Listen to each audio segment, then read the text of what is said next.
রাধে রাধে। জয় শ্রীকৃষ্ণ। আমাদের সবার দিন শুভ ও মঙ্গলময় হোক। ভগবান আমাদের সবার মনোকামনা পূর্ণ করুক। আজকে আমরা শ্রবণ করব কার্তিক মাসের একটি মাহাত্ম্য কথা। কার্তিক মাসের মাহাত্ম্য কথা শুরু করার আগে যারা এখনও পর্যন্ত চ্যানেলটিকে সাবস্ক্রাইব করেননি তারা অবশ্যই চ্যানেলটিকে সাবস্ক্রাইব করে ভিডিওটিতে একটি লাইক করে দিন। তো চলুন বেশি দেরি না করে ভিডিওটি শুরু করা যাক। একবার মহারাজ পৃথু নারদ মুনিকে জিজ্ঞাসা করলেন, হে ঋষিবর, এই কার্তিক মাসে শ্রীহরি ছাড়া আর কোন দেবতার পুজো করা অত্যন্ত শুভ, আর তা আমরা কিভাবে করব? তখন নারদ মুনি বললেন, কার্তিক চতুর্দশী ও অমাবস্যায় গণেশ এবং মা লক্ষ্মীর ব্রত করা হয়। যে সমস্ত কুমারী মেয়েরা গণেশ এবং মা লক্ষ্মীর ব্রত করবে তারা সুযোগ্য বর লাভ করতে পারবে। যদি বিবাহিত স্ত্রীরা এই ব্রত করে তাহলে তার স্বামীর দীর্ঘায়ু হয়। প্রাতঃকালে স্নানাদি করে নিত্য কাজ সেরে চন্দন দিয়ে শ্রী গণেশের পুজো করতে হবে। তারপর প্রদোষকালে গণেশদেবের পুজো করে চন্দ্রমাকে অর্ঘ্য দিতে হবে। এরপর উৎসব পালন করে ভোজন করতে হবে। বিবাহিত স্ত্রীদের স্বামীর দীর্ঘ আয়ুর জন্য এই ব্রত অবশ্যই করা উচিত। নরক চতুর্দশীর বর্ণনা করে নারদ মুনি বললেন, হে রাজা পৃথু, এই বিষয়ে আমি তোমাকে একটি ঐতিহাসিক কাহিনী শোনাচ্ছি। খুব মনোযোগ সহকারে তা শ্রবণ করো। ভদ্রাসী নগরীতে সুধর্মা নামক একটি রাজা ছিলেন। তার রবিদণ্ড, সুশর্মা, জয়শর্মা, সুশোভন নামের 4টি পুত্র ছিল এবং বীরবতী নামে একটি সুকন্যা ছিল। সুধর্মা তার কন্যার বিবাহ দেবব্রতর সাথে করিয়েছিলেন। তারা প্রেমপূর্বক থাকত। এরপর একদিন হঠাৎ সর্পদংশনে দেবব্রতর মৃত্যু হয়ে গেল।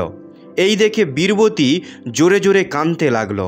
এইসব শুনে তার মাতা পিতা সহ তার 4 ভাই সেখানে উপস্থিত হলো। দেবব্রতকে মৃত দেখে সমস্ত নগর দুঃখের সাগরে নিমজ্জিত হয়েছিল। সেই সময় দুঃখ দূরকারী ঋষি পুলস্ত্য মুনি হঠাৎ সেখানে উপস্থিত হলেন। রাজা বিনয়পূর্বক হাত জড়ো করে ঋষিকে বললেন, হে ঋষিবর, কোন পাপের কারণে আমার কন্যা বিধবা হয়েছে? তখন ঋষিবর বললেন, কার্তিক মাসের চতুর্দশীতে গণেশ ব্রত না করার কারণে তোমার কন্যার সাথে এমন হয়েছে। তারপর ঋষিবর বললেন, এক সময় দৈত্যদের নাশ করার উপায় খোঁজার জন্য ব্রহ্মা, বিষ্ণু, মহেশ্বর এবং ইন্দ্রদেব সহ সমস্ত দেবতারা একত্রিত হয়েছিল। সেই সময় শ্রী ব্রহ্মা বললেন, গণেশ চতুর্থী ব্রত সম্পূর্ণ বিপত্তি বিনাশকারী, তাই সমস্ত দেবতারা মিলে কার্তিক চতুর্দশীতে ব্রত করেছিল, যার পরে তারা দৈত্যদের পরাস্ত করে বিজয় লাভ করেছিল।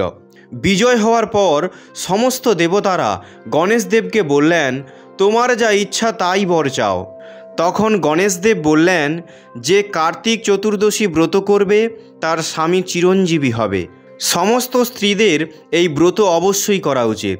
এরপর ঋষি বললেন, হে রাজন, তোমার কন্যা এই ব্রত পালন করেনি, তার কারণে সে বিধবা হয়েছে। সে যদি এখন এই ব্রত পালন করে তাহলে তার মৃত স্বামী জীবিত হতে পারে। এতটুকুই বলে মুনি সেখান থেকে চলে গেলেন। রাজা তখন নিজের জামাতার মৃত শরীর সুরক্ষিত জায়গায় রাখলেন। এরপর যখন কার্তিক মাসের চতুর্দশী তিথি উপস্থিত হলো তখন তার কন্যা বিধি মেনে ব্রত পালন করে ব্রাহ্মণদের দান দক্ষিণা দিয়ে সন্তুষ্ট করল। এর প্রভাবে তার মৃত স্বামী জীবিত হয়ে গেল। নারদ মুনি বললেন, হে রাজন, সৌভাগ্যবতী স্ত্রীদের নিজের সিঁদুর রক্ষার জন্য এবং সন্তান প্রাপ্তির জন্য এই ব্রত অবশ্যই করা উচিত।